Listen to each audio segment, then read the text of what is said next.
Oliver Mohren, Geschäftsführer hier im Sachsenclub. Ist noch keine 2 Stunden tot. Todesursache unklar. Die junge Frau da im Wagen, das Laura Alberts, war seine Freundin mit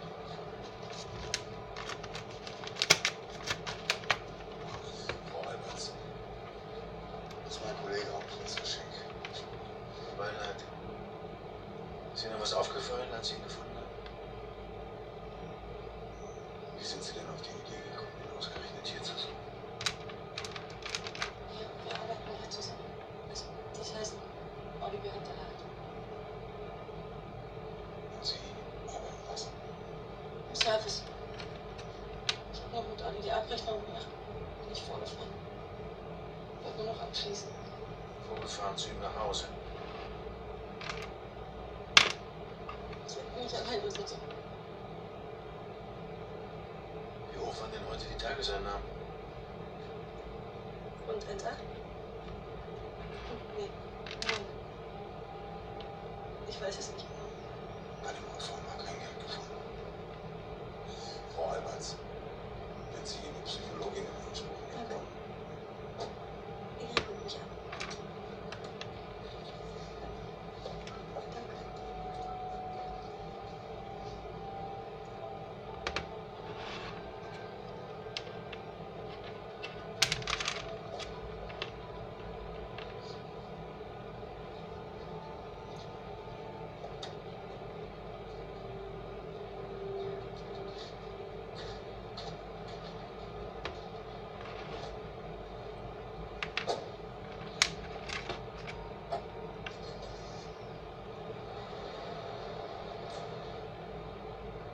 Sag mal, warum geisterst du eigentlich um diese Uhrzeit in der Stadt?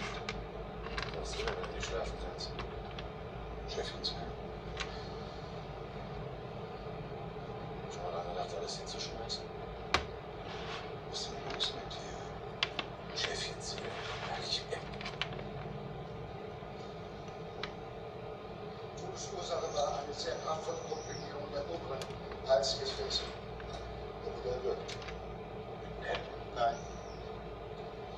Hier so und vermutlich von hinten. Geht der so ein junger, kräftiger Mann? Ganz einfach. Das Opfer verliert schnell das Bewusstsein und wenn der Griff nicht gelöst wird, nach wenigen Minuten der Tod ein. Glaubst du, das war Absicht? Nicht unbedingt. So wie es aussieht, war eine Menge Wut im Spiel. Ihr kennt unseren Kollegen Tobias Reißer? Er gehört auch jetzt dazu. Leg mal los. Oliver Mohren hat um 1:45 Uhr den Sachsenclub abgeschlossen. Auf dem Parkplatz traf er dann auf den oder die Täter, die dort geschaltet haben. Ja, keine verwertbaren Fußabdrücke oder Reifenspuren. Außerdem wird der Parkplatz tagsüber von vielen Personen genutzt. Gibt Kontaktspuren am Auto. Keine Ampelspuren. Oder Kleider. Fasern ohne Ende. Die Jagd ging in der Kneipe am Haken. Zeugen, Anwohner? Bisher nichts. Na gut, leg mal los.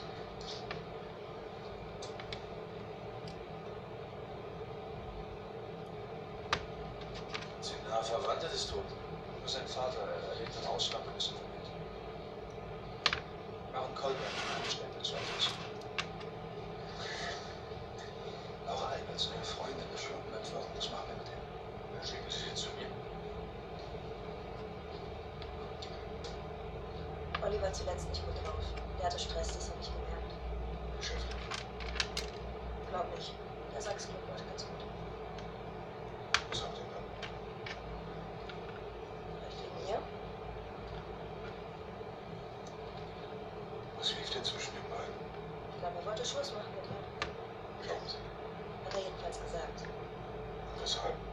Sie hatte noch was mit Erik, ihrem Ex. Olli ist dahinter. Dann hat vor seiner Wohnung auf ihren Freund gewartet. Viertelstunde. Haben Sie keinen Schlüssel? Das heißt, Sie wohnen nicht zusammen.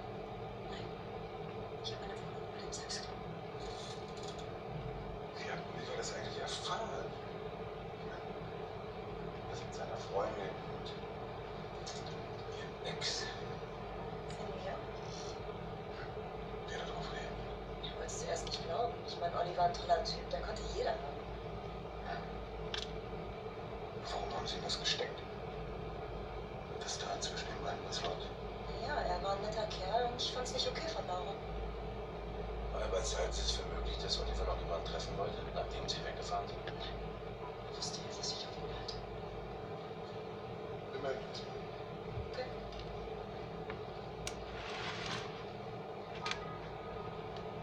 Dieser Erik ist Ihr Ex-Freund? Wer? Oder Freund? Oder beides? Wir haben ihn schon noch gesehen. So. Gesehen? Und noch mehr? Irgendwie waren wir schon noch. Was heißt irgendwie? Ja. Lieben uns. Oliver wusste das? Nein, auf keinen Fall. Hat er Ihnen gesagt, dass er mit Ihnen Schluss machen wollte? Nein. Wer behauptet das?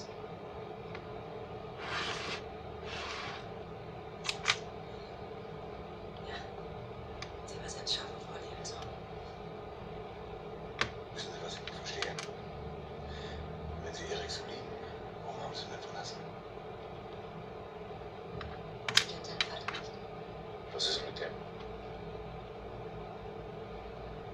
Frau Alberts, vielleicht haben wir hier eine Beziehungstat. Und Sie stecken mittendrin. Der alte sagt Tyrann. Aha. Was macht er denn, der Tyrann? Er kennt ihre Werte. Aber nicht.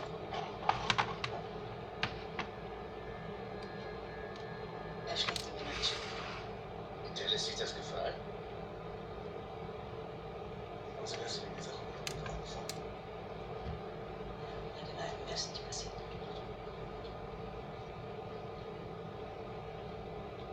Frau Alberts, wissen Sie, ob Oliver eine Schlüsselwaffe hatte? Nein, glaub nicht. Darf ich gehen? Danke.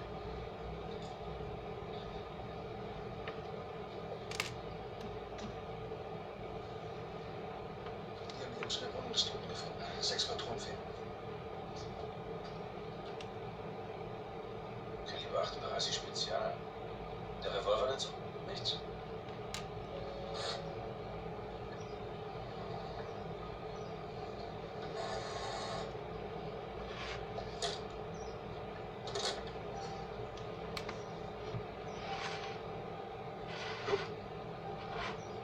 Geld ab? Nur für Freunde. Was wollen Sie? Die Mauer da. Die hat eine Rechtfertigung für Sie gesetzt. Wer sind Sie? Wie kommen Sie in meinen Garten? Hat er irgendwas falsch gemacht? Was geht Sie das an? Also ist alles okay. Warum haben Sie denn nicht bezahlt? 5, 8.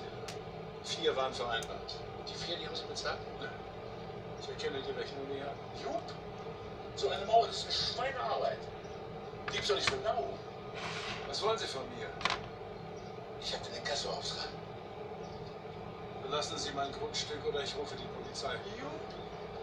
Ich bin ein netter Kerl. Du bist ein netter Kerl. Jetzt wollen wir erstmal ganz in Ruhe reden.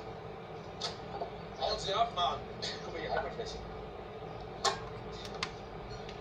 Ja, festhalten. Dann kriege ich kein Geld. Gehe ich wieder. Halt fest. Aber ich komme wieder, dann bin ich nicht mehr nett. Ganz ruhig, sonst tut's weh.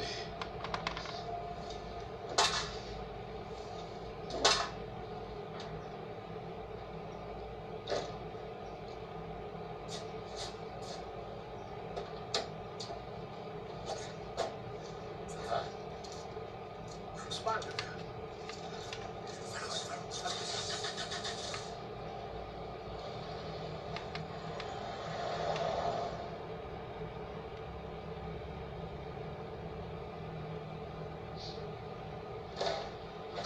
Das heißt, Sie machen noch Kampfsport, oder? Tja. Können Sie den Mann erwürgen? Ja. Zeigen Sie mir Whisky. Los, zeigen Sie es mir. Nein. Ich würge meine Chefs nicht. Nicht während der Probezeit. Trainieren Sie eigentlich wie so ein Verrückter. Wie war ich ja? Nur weil sexy aussieht. Geschenk? Ja. Bitte.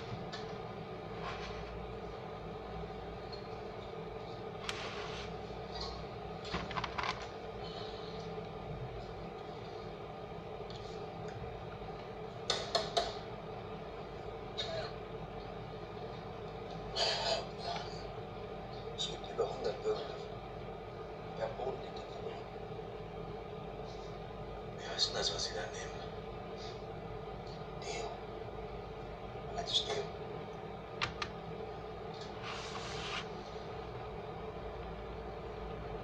Ja, was? Ja? Ohne Funktionsauswertung von Erik Tremont die schon beantragt. Übrigens, das Opfer hat vorgestern Erik Tremont eine SMS geschickt. Er wollte ein Treffen am Sachsmann. Und hat er geantwortet? Nein. Erik Tremonts Adresse ist auf Ihrem Handy.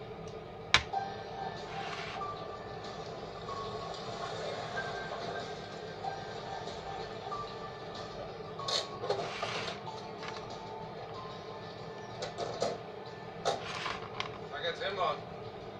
Erik. Gut. Erik, kannten Sie den Oliver Mohan? Wir waren sehr lange befreundet. Und ab wann nicht mehr? Sie haben meine Freundin angemacht, sie hat sich nicht unterkompliziert.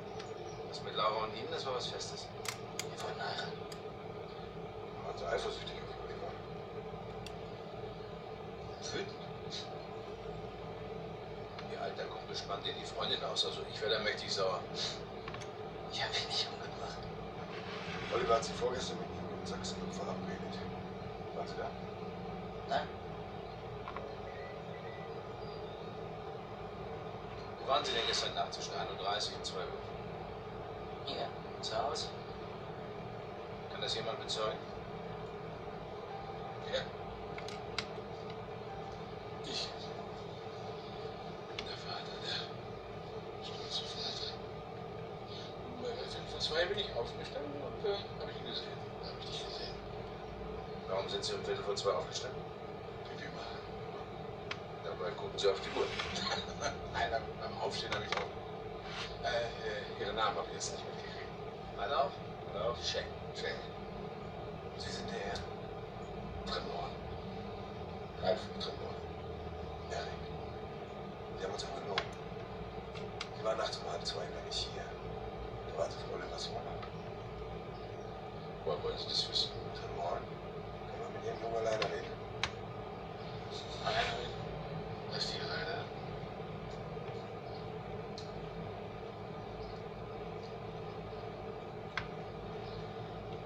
Laura ging nicht an ihr Telefon, aber ich musste mit ihr reden, weil ich wollte, dass sie zu mir zurückkommt. Wie hat sie darauf reagiert? Falscher Zeitpunkt, sie meinte, Olli würde jeden Moment aufkreuzen. Und danach? Bin ich wieder nach Hause gefahren? Nicht nochmal zum Sachsclub, um Olli abzurechnen. Nein? Erik. Sie haben morgens um 1:35 Uhr ihr Handy abgestellt, weil Sie ganz genau wussten, dass man Ihren Standort nachträglich wollte. Weil ich meinen Akku war. Sie waren eifersüchtig und wütend auf Oliver. Nur ein paar Autominuten vom Tatort entfernt.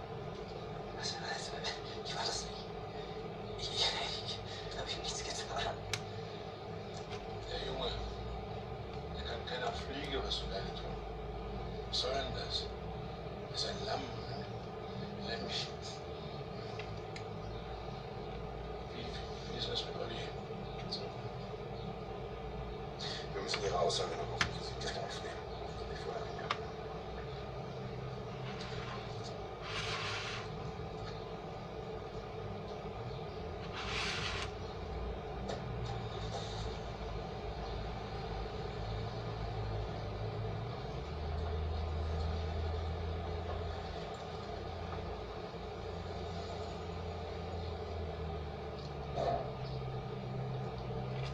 Stell die Scheißdinger nicht immer in den Weg hier. Mach mal mit an. Hallo. Mach mal mit an. Ich war bei Olli einen Tag vorher. Er hatte Angst. Scheiß Angst.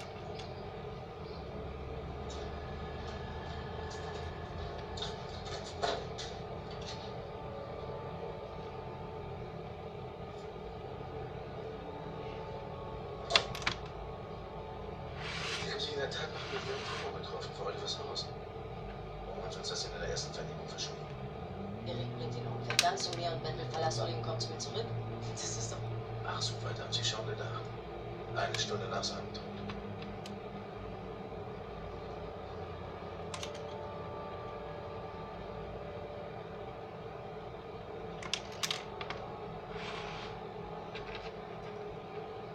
Herr Mohan, wann haben Sie den Sohn denn zum letzten Mal gesehen? Vor 4-5 Monaten, bevor ich den Koffer geholt habe. Und telefoniert? Keine Ahnung, jeder hatte sein Leben. Können wir woanders weiterreden? Olli und Erik waren wie Brüder, unzertrennlich. Eriks Vater gehabt. Ja. Ralf hatte damals einen Catering-Service, nicht mein Lokal. Er hat mich beliefert. Warum sind Sie denn damals eigentlich nach Teneriffa ausgewandert? Das Wetter, die Menschen, Steuern. Ich dachte, alles ist besser. Warst du? Das Wetter, ja. Der Rest. Ja. Laura sagt, sie glauben, Erik war es. Wir leben nicht. Das. Erik ist ein guter Junge.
Wo wir dabei Hotel spielen.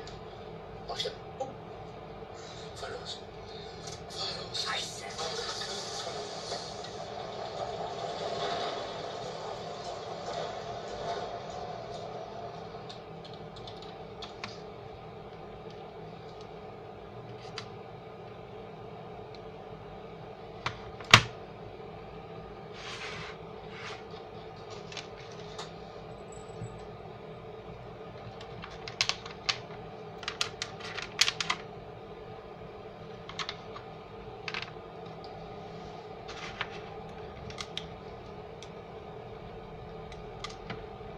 Stammgäste des Sachsclubs befragen. Alle sagen, er ist ein super Wirt. Keiner hat Streit.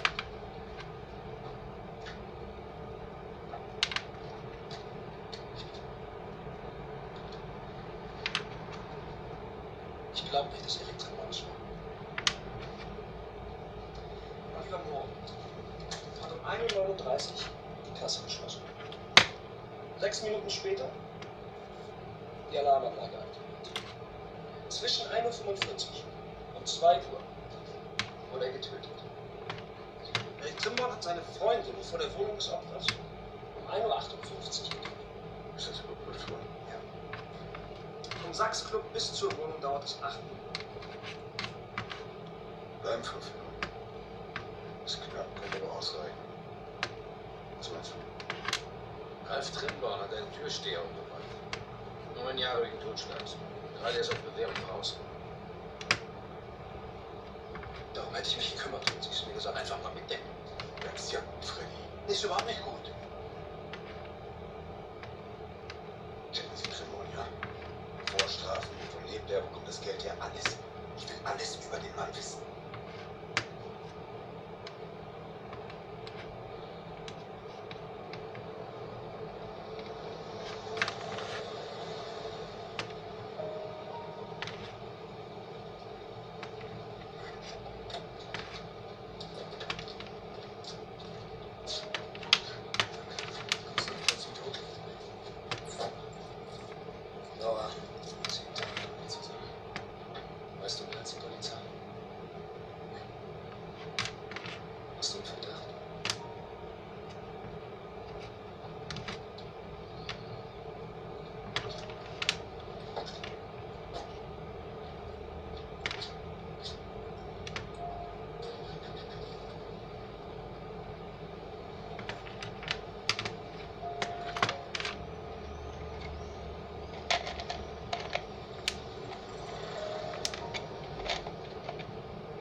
uns ja ewig nicht gesehen. Wie läuft's auf Teneriffa? Wein, Gesang? Ja. Was hast du da? Restaurant, Lokal? Ja, nimm es. Und, läuft gut? Die Leute saufen noch die Kamele bei der Hitze. Apropos, sag mal, hast du ein Bier für Vita? Keine Ahnung. Die Stimmung heute ist nicht dein Tag. Kann ich verstehen. Was war's? Lass mich. Ich lass dich. Ach, sag mal. Die Kneipe von Olli, die gehört doch jetzt dir, oder nicht? Sieht so aus, ja. Was heißt, sieht so aus? Hast du geerbt oder nicht? Da ist kein Testament. Oliver 26. Ja, aber du bist doch der nächste Verwandte. Kannst du doch verkaufen.